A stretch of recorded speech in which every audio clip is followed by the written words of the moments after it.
साथियों नमस्कार। आज आधुनिक भारत के इतिहास पर बात करेंगे, जिसमें सबसे पहला चैप्टर है मुगलों का पतन, जिसमें औरंगजेब के शासनकाल की नीतियों की वजह से मुगलों का पतन हो गया।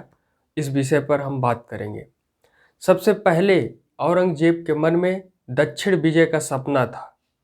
दक्षिण विजय में वे महाराष्ट्र और तमिलनाडु और केरल के इलाकों को जीतने के लिए उसने अपने राजकोष को खाली कर दिया और दक्षिण विजय उसके लिए एक नासूर बन गया।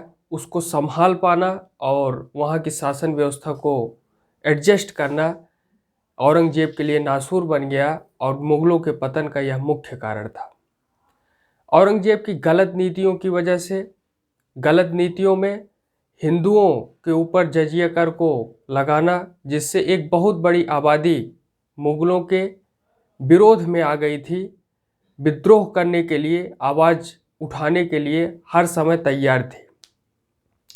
कुछ सैनिक त्रुटियां थी, सैनिक शासन में, सैनिक व्यवस्थाओं में कुछ कमी थी। जो कमी थी वो थी मनसबदारी की। मनसबदारी एक ऐसी व्यवस्था थी जिसके अंतर्गत एक मनसबदार के अंतर्गत 50 सैनिक आते हैं और उनकी निष्ठा, सैनिकों की निष्ठा शासन सत्ता के राजा के ऊपर नहीं थी बल्कि मनसबदार के ऊपर थी, क्योंकि मनसबदार ही सैनिकों का चुनाव करते थे। और जब युद्ध की स्थिति बने तो मनसबदार उन सैनिकों को ले जाकर के खड़ा कर दें जो युद्ध के लिए तैयार बिल्कुल भी ना हो, यानी उनका कोई अभ्यास ही ना हो। यह भी मुगलों के पतन का एक प्रमुख कारण था। और एक प्रमुख बिंदु है कि उत्तराधिकार का निर्धारित ना होना। औरंगजेब ने अपने मृत्यु के अंतिम क्षणों तक किसी को भी उत्तराधिकारी घोषित नहीं किया था। शायद इसकी वजह रही हो कि वो खुद ही भय से ग्रसित हो, उसने जिस प्रकार अपने पिता के साथ बर्ताव किया था इसको लेकर। तो उत्तराधिकार का निर्धारित न होना, और जब औरंगजेब की मृत्यु होती है तो जो भी उनके 3 पुत्र थे वो आपस में लड़ गए, जिससे मुगलों की स्थिति कमज़ोर हुई।